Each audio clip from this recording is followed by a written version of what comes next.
사랑의 하나님, 이번 한 주간도 우리를 지켜주시고 또 인도하여 주심에 감사합니다. 우리가 사순절을 보내며 예수님의 그 마지막 일주일을 따라가고 있습니다. 하나님, 주님께서 어떤 마음으로 그 일주일을 보내셨고 그 기간 무엇을 결심하셨으며 그 안에 담겨진 주님의 사랑이 얼마나 크고 놀라운지를 깨닫는 우리 모두가 되게 하여 주옵소서. 그래서 주님의 사랑을 당연시하지 않게 하여 주시고 오직 그 결단에 감사하며 그 감사와 더불어 주님을 따라가는 인생들 되게 하여 주옵소서. 사랑 많으신 예수님의 이름으로 기도합니다. 아멘. 찬송가 449장 함께 찬양하시겠습니다.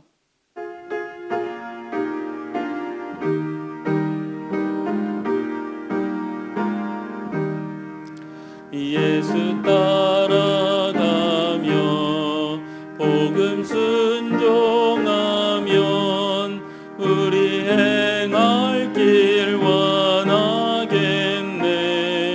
주를 의지하며 순종하는 자를 주가 늘 함께 하시리라.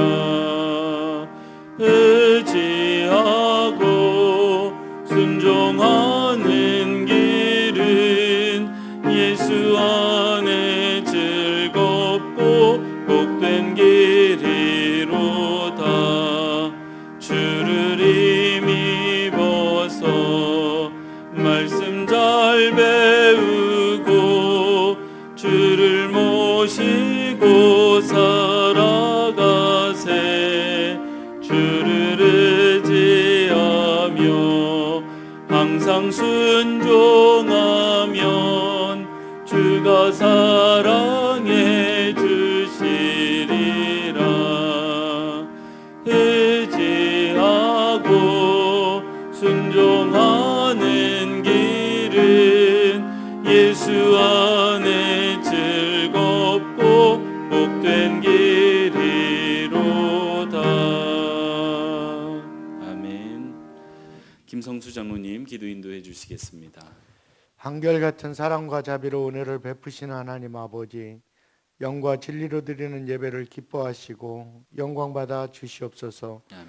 예배하는 모든 성도들의 부르짖음에 응답하여 주시고 삶을 만져주셔서 오늘 이 하루도 하나님의 영광을 드러내며 하나님을 인하여 기뻐하며 즐거워하는 삶 살게 하여 주옵소서. 아멘. 숨쉬는 순간마다 세상의 빛과 소금 되어 살고자 하였으나 믿음 없음과 연약함으로 넘어질 때가 있었습니다. 주님은 죽기까지 우리를 사랑하심으로 한없는 은혜를 베풀어 주셨는데도 불구하고 원망하며 불평하였고 십자가의 은혜를 잃어버린 채 죄 가운데 살아왔던 우리의 모습을 이 시간 회개하오니 우리를 불쌍히 여겨주시고 십자가 보혈로 정결하게 씻어 주옵소서. 아멘. 사순절 기간을 통하여 오직 예수 그리스도께 마음과 생각과 삶의 중심을 맞추게 하시고 고난에 동참하는 믿음을 허락하여 주셔서 좁고 험한 십자가의 길을 가신 예수님을 따라 더욱 낮아지고 섬기며 사랑을 실천하는 삶을 살게 하옵소서. 예수 그리스도의 십자가를 문신처럼 마음에 새기게 하시고 주님 다시 오실 때까지 십자가의 길을 걷게 하시며 십자가의 능력으로 승리의 삶을 살도록 인도하여 주옵소서. 아멘. 우리 교회를 여기까지 인도하시고 복 주시고 은혜를 주신 하나님 아버지, 다음 세대를 위하여 다양한 사역들을 진행하고 있습니다. 이 사역들을 통하여 다음 세대의 어린이들, 청소년들, 청년들, 온 세대에 복음의 씨앗이 심기어지게 하시고 100배의 열매를 거둘 수 있도록 인도하여 주옵소서. 이 일을 위하여 담임 목사님을 모세와 같은 영적 지도자로 세워주셨으니 갑절의 영감을 주셔서 주님께서 주신 사명을 잘 감당하시도록 역사하여 주옵소서. 아멘. 삶의 큰 어려움 가운데 직면한 성도들이 있습니다. 간절한 마음으로 주님의 도움을 구하는 성도들의 기도에 응답하여 주시고 깊은 웅덩이와 수렁에서 빠져나오도록 은혜를 베풀어 주옵소서. 아멘. 원치 않는 질병과 병마로 고통당하는 성도들이 예수님의 이름을 힘입어 병이 낫게 하시고 아멘. 병상에서 일어나 걷고 뛰고 찬양하는 역사가 있게 하여 주옵소서. 아멘. 이 시간 말씀 전하시는 이승철 목사님과 성령님이 함께 해주셔서 성령에 충만하여 전하게 하시고 말씀을 받는 모든 성도들의 마음이 뜨거워지게 하시며 은혜 받게 하여 주옵소서. 아멘. 우리 주 예수 그리스도의 이름으로 기도 올려옵나이다. 아멘. 아멘. 오늘 함께 살필 하나님의 말씀은 마가복음 14장 12절에서 21절의 말씀입니다. 한 절씩 교독하시고 마지막 절은 합독하겠습니다. 무교절의 첫날 곧 유월절 양 잡는 날에 제자들이 예수께 여짜오되 우리가 어디로 가서 선생님께서 유월절 음식을 잡수시게 준비하기를 원하시나이까 하매 예수께서 제자 중에 둘을 보내시며 이르시되 성내로 들어가라. 그리하면 물 한 동이를 가지고 가는 사람을 만나리니 그를 따라가서 어디든지 그가 들어가는 그 집 주인에게 이르되 선생님의 말씀이 내가 내 제자들과 함께 유월절 음식을 먹을 나의 객실이 어디 있느냐 하시더라 하라. 그리하면 자리를 펴고 준비한 큰 다락방을 보이리니 거기서 우리를 위하여 준비하라 하시니 제자들이 나가 성내로 들어가서 예수께서 하시던 말씀대로 만나 유월절 음식을 준비하니라. 저물매 그 12를 데리시고 가서 다 앉아 먹을 때에 예수께서 이르시되 내가 진실로 너희에게 이르노니 너희 중에 한 사람 곧 나와 함께 먹는 자가 나를 팔리라 하신대. 그들이 근심하며 하나씩 하나씩 나는 아니지요 하고 말하기 시작하니 그들에게 이르시되 12 중에 하나 곧 나와 함께 그릇에 손을 넣는 자니라.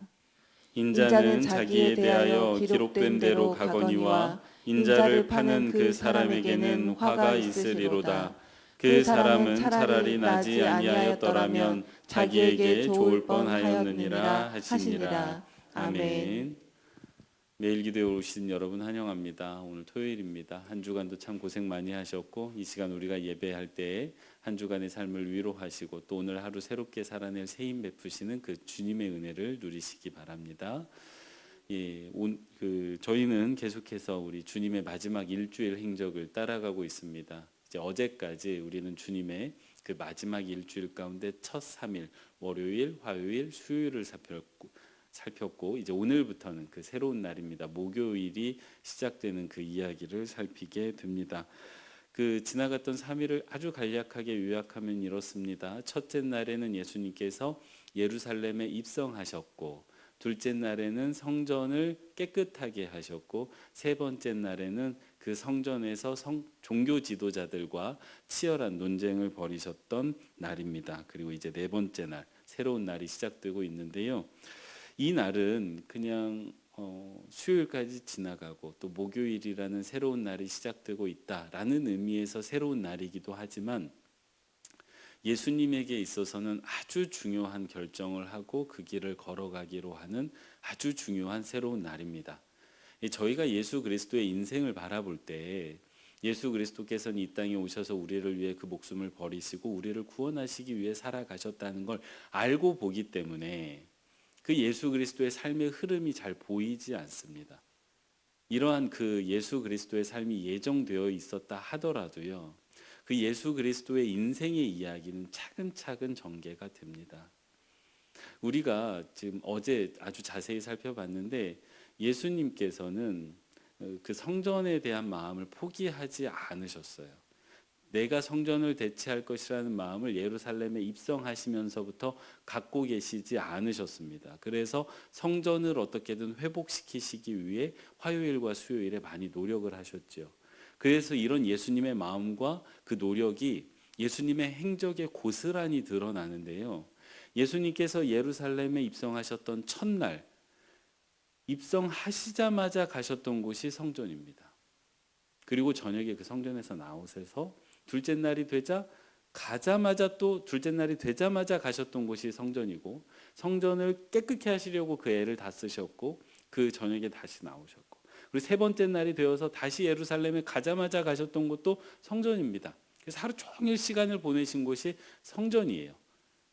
그리고 그곳에서 치열하게 논쟁을 벌이시면서 사람들에게 가르치셨죠. 이 모습을 보면 예수님께서 여전히 성전에 대해서 희망을 가지고 계시고 성전에 대한 마음을 가지고 계시고 성전이 원래 가지고 있던 기능, 그 제사를 통해 하나님과 하나님의 백성들의 사이를 연결할 뿐만 아니라 구원의 길로 인도하는 그것을 포기하지 않고 계시다는 것을 우리가 알게 됩니다.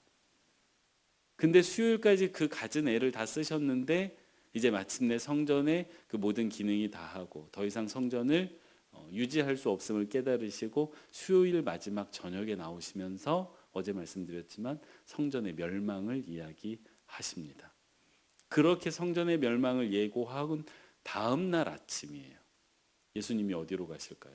성전으로 안 가십니다.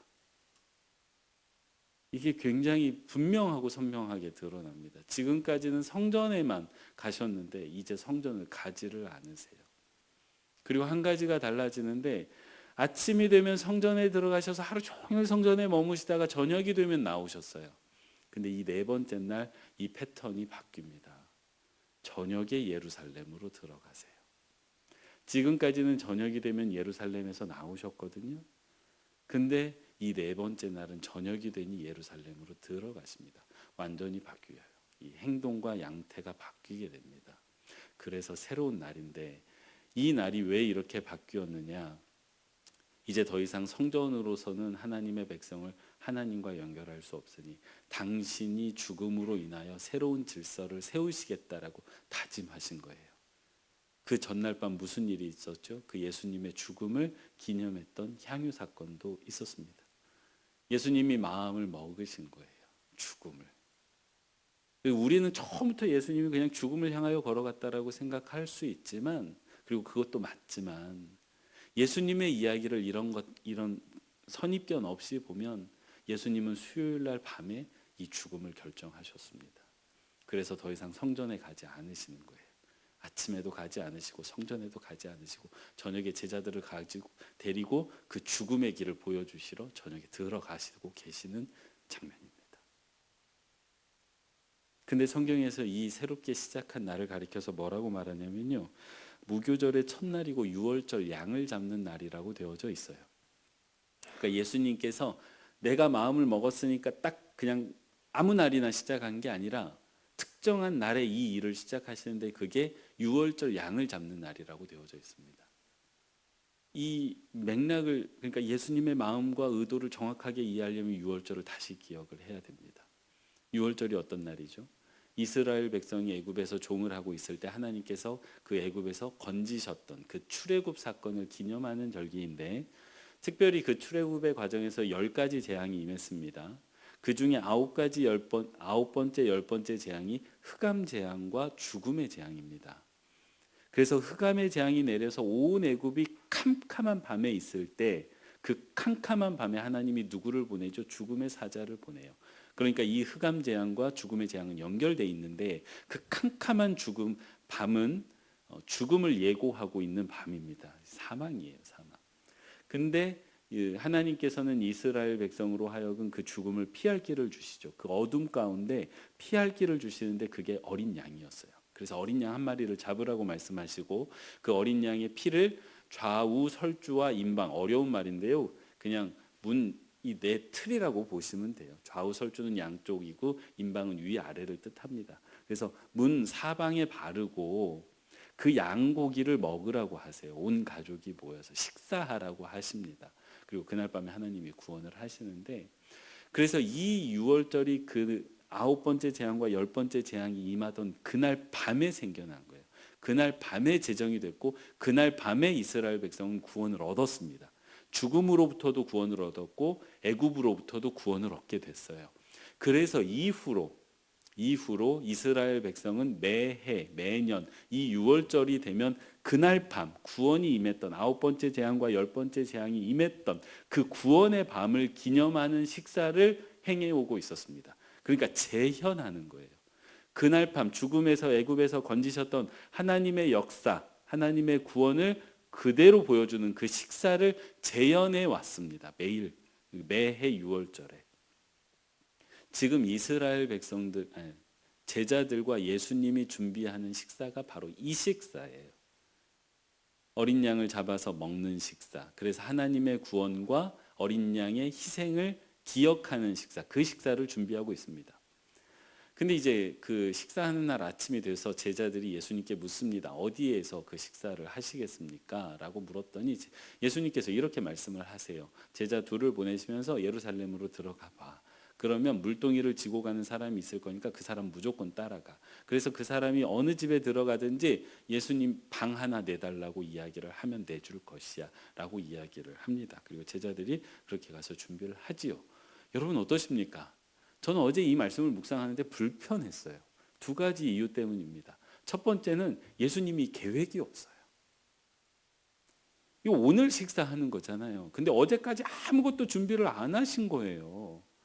제가 어제도 말씀드렸지만 예루살렘이 지금 이 시기가 1년 중에 사람이 가장 많이 모이는 때입니다.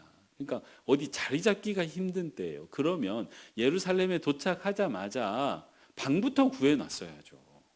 미리 예약했어야죠. 내일 수련회 가는데 오늘까지 장소 안 정한 거하고 똑같습니다. 얼마나 불편합니까? 얼마나 불안합니까? 예수님의 계획이 없어요. 그렇게 보이는 거예요. 제 마음에. 그게 첫 번째 불편한 이유였고요. 그래서 이제 당일이 돼가지고 어디서 먹습니까? 좀 불안하고 초조한 마음으로 묻는데 예수님이 시키는 일이요. 비이성적이에요. 상식적이지가 않아요. 그냥 무작정 가래요. 어디로 가라는 것도 아니에요. 무작정 가래요. 그래서 물동이 지고 가는 사람 따라가래요. 그래서 그 사람이 어디로 가든지 가서 방 달라고 하래요. 저는 이런 심부름 시키면 안 한다고 할 것 같아요. 여러분 같으면 하시겠습니까? 저 같으면 안 할 것 같거든요. 아니 그게 누군지를 압니까? 그리고 그 사람이 어디로 갈지를 압니까? 그리고 그 집주인이 어떻게 나올 줄을 알아서 그렇게 이야기를 합니까? 그리고 사람도 염치가 있지 어떻게 그냥 달라고 합니까? 이런 생각들이 드는 겁니다. 그래서 첫 번째는 계획적이지가 않고 두 번째는 상식적이지가 않아서 이 예수님의 명령을 따라가기가 묵상 중에 힘이 들었습니다. 그런데 제자들은 따라가더라고요. 그렇게 하면 제가 가진 삶의 방식대로 생각을 해보면 안 돼야 돼요. 방이 얻어지면 안 됩니다. 근데 방이 얻어집니다. 그것도 겨우겨우 얻는 게 아니에요. 큰 다락방, 아주 좋은 다락방이 얻어집니다.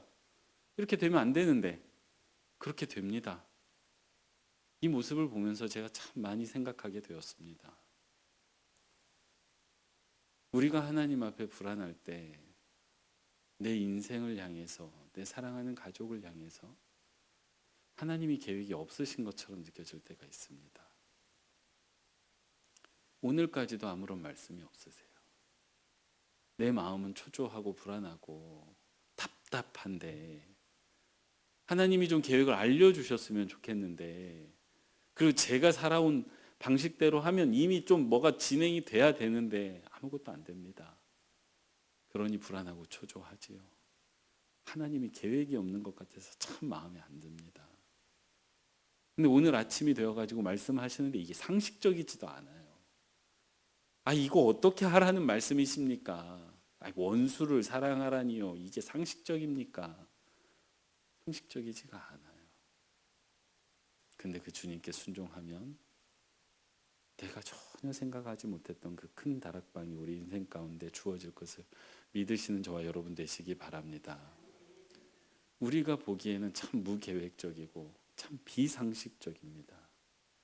그런데 하나님의 상식은 우리가 감히 이해할 수 없고 그 계획은 감히 측량할 수 없다는 것을 꼭 기억하시기 바랍니다. 그래서 우리가 해야 할 것은 무엇입니까? 오늘까지 예수님이 말씀하시기 직전까지죠. 그 주님의 계획, 하나님의 계획이 더 크고 하나님의 상식이 더 놀랍다는 것을 고백해야 됩니다. 그거를 고백해야만 우리가 인내할 수 있거든요. 참을 수 있거든요. 지금 이 불확실성 그리고 무계획적으로 보이는 이 상황을 참아내기 위해서는 내 입술로 하나님의 계획이 더 크고 놀랍다는 것을 고백해야만 합니다. 그래서 그 고백 가운데 오늘까지 인내하시고 주님께서 조금은 상식적이지 않은 이야기를 내게 하신다 하여도 그것에 순종할 수 있는 저와 여러분 되시기 바랍니다. 그리고 이 이야기 가운데 우리가 주목해야 되는 또 한 사람은 이 집주인입니다. 이 예수님의 제자 둘이 와가지고 다락방을 내어달라는 거예요. 제가 그 사람이라면 안 내어줍니다. 왜냐하면 사람이 많기 때문이에요. 성내에. 그래서 누구에게라도 비싼 값에, 이렇게 급하게 찾는 사람에게 비싼 값에 내어줄 수 있는 공간이기 때문입니다. 왜 내어줍니까? 아깝잖아요. 하루만 기다리세요. 이날만 지나가면 이제 빠져나갈 거거든요. 그럼 조금만 기다리시면 제가 싼 값에 드릴게요. 이럴 수 있는 공간입니다. 근데 그냥 내어주지요. 그랬을 때 주님께서 찾아오셨을 뿐만 아니라 그 공간을 통해 모든 사람을 향한 구원의 성만찬이 제정이 됩니다. 사랑하는 성도 여러분, 주님께서 우리에게 찾아오셔서 다락방을 요청하실 때가 있으세요. 그때 아끼지 마시고 내어주시는 저와 여러분 되시기 바랍니다. 그게 시간일 수도 있고 그게 물질일 수도 있고 그게 내 마음일 수도 있습니다. 그게 무엇이든지 간에 내가 내 빈 공간, 그 큰 다락방을 내어드릴 때 주님께서 그것을 통해 내 인생을 통해 하나님의 일을, 그 영광을 드러내실 것을 믿으시기 바랍니다. 마지막으로 한 가지 더 살필 것은 이 주님께서 마지막 유월절을 보내고 계신 그 역사 그 자체입니다. 참 설명드리기가 쉽지 않을 수 있는데 한번 잘 들어보세요. 원래 유월절이 제정되던 날은 제가 말씀드렸지만 흑암 재앙이 임했던 그 밤입니다. 그러니까 빛이 하나도 없던 아주 캄캄한 상황이었어요. 그리고 이 캄캄함은 죽음을 상징한다고 말씀드렸습니다. 근데 유월절은 이 죽음으로부터, 이 어둠으로부터 건져내는 사건이었어요. 지금 예수님께서 유월절을 보내고 계시는데 같은 상황입니다. 주님께서 바라보시는 예루살렘은, 성전은 어둠이에요. 빛이 하나도 없습니다. 거기에 들어가서 치열하게 한번 싸워 보셨지만 이게 안 되겠다라고 판단을 하신 거예요. 어떤 상황입니까? 유월절이 필요한 상황이에요. 어린 양의 희생이 필요한 겁니다. 그래서 그 어둠을 깨뜨리고 이스라엘 백성을 이제는 성전이 아니라 다시 어둠에서 건져내야 되는 상황이 된 것입니다. 그래서 주님께서 양을 잡는 날 당신이 양이 되시겠다고 결정하신 거예요. 그래서 완전히 새로운 유월절을 제정하고 계십니다. 지금까지의 유월절이 물리적인 어둠에서, 애굽에서 건져내는 사건이었다면 예수님께서 제정하고 계시는 이 유월절은 모든 인류가 맞닥뜨리고 있는 죄로 인한 어둠이요, 죄로 인한 사망에서 우리 모두를 건져내시겠다고 결정하시고 그 일을 행하고 계시는 유월절입니다. 제가 굉장히 놀란 게 이 한 사람이요, 예수라는 한 사람이 그 예루살렘 성내에 있는 사람들만 보는 게 아니고요, 이스라엘 민족만 바라보는 게 아니고요, 동시대의 사람만 보는 게 아니고요, 과거의 시대로부터 앞으로 있을 그 모든 인류, 그 모든 생명을 보고 있습니다. 이 시각은 하나님의 시각이에요. 하나님이 아니고서는 이렇게 바라볼 수가 없습니다. 우리의 시각을 한번 생각해 보시면요, 기껏해야 여기예요. 여기. 내 가족, 내 성도, 여기가 전부입니다. 좀 넓은 사람이 되어서 대통령이 됐다 그러면 우리나라 정도 보는 거예요. 이 시대의 우리나라 한 3, 4년. 근데 예수님은 지금 그 동시대만 보시는 게 아니라 모든 시대의 모든 인류를 보고 계십니다. 하나님의 시각이에요. 하나님의 아들이 아니고서는 이 시각을 가질 수가 없습니다. 그리고 그 사람들을 대상으로 자신의 목숨을 버리고 계시는 거예요. 사랑하는 성도 여러분, 우리가 살아가다 보면 캄캄한 어둠과 같은 삶을 만나게 될 때가 있습니다. 그때 꼭 기억하십시오. 주님께서 그 어둠을 깨뜨리시고 우리를 건져내셨다는 사실을 꼭 기억하시기 바랍니다. 우리는 어둠 가운데 있는 사람이 아닙니다. 주님이 그 어둠 가운데서 우리를 건지시려고 지금 목숨을 버리고 계시다는 것을, 그 길을 시작하셨다는 것을 꼭 기억하시고, 특별히 다음 한 주간 동안에 우리가 그 주님의 죽음을 묵상하게 되는데, 그것이 그냥 예수라는 한 사람이 2000년 전에 걸어갔던 죽음의 길이 아니라 오늘 내 삶 가운데 찾아오고 끊임없이 죄악은 우리를 그 어둠에 가두려고 할 것인데, 그 어둠의 권세를 깨뜨리고 죄의 권세를 깨뜨리고 우리를 거기에서 건지고 계신 그 주님의 죽음이라는 것, 그래서 나와 상관없는 죽음이 아니라 나와 직접적으로 상관 있는 죽음이라는 것, 그것 없이는 우리가 어둠에서 벗어날 수 없다는 것, 이 캄캄한 사망의 음침한 골짜기에서 벗어날 수 없다는 것을 꼭 기억하시고, 나를 위해 죽고 계신 그 예수 그리스도의 은혜와 사랑이 우리를 휘감으실 뿐만 아니라 우리를 건져내신 그 은혜 가운데 거하시는 모든 빛과 소금 교회 성도님들 되시기 바랍니다. 기도하겠습니다. 사랑의 하나님, 감사합니다. 우리에게 예수 그리스도를 보내게 하시고 새로운 유월절을 경험케 하시니 참 감사합니다. 하나님, 우리 인생 가운데 하나님이 내 인생을 향하여 계획이 없으시고 또 비상식적으로 느껴지는 그 순간, 하나님, 우리 입술은 하나님의 계획이 나의 계획보다 더 온전함을 고백하게 하여 주옵소서. 그래서 종국에는 우리 인생 가운데 하나님께서 준비하신, 주님께서 준비해 놓으신 큰 다락방을 경험케 하여 주옵소서. 또한 큰 다락방을 내어드렸던 그 주인처럼 우리도 우리 삶 가운데 주님의 요청이 있을 때 아낌없이 우리 삶의 큰 다락방을 내어드리게 하여 주옵소서. 또한 주님께서 우리에게 베풀어 주신 은혜가 무엇인지, 흑암 가운데 건져 주신 그 주님의 은혜를 잊지 않게 하여 주시고, 오직 그 주님의 은혜 가운데 우리 삶을 살아가게 하여 주옵소서. 하나님, 이 한 주간 살아오면서 지쳤던 성도님들의 삶을 위로하여 주시고 새 힘을 주시고, 또 내일 주일 예배하는 가운데 하나님의 말씀을 들려주셔서 우리가 또 인생을 살아갈 은혜와 힘을 얻게 하여 주옵소서. 이 시간 하나님의 자녀들이 올려드리는 기도를 들으시고 또 응답해 주시기를 원하오며 사랑 많으신 예수님의 이름으로 기도합니다. 아멘.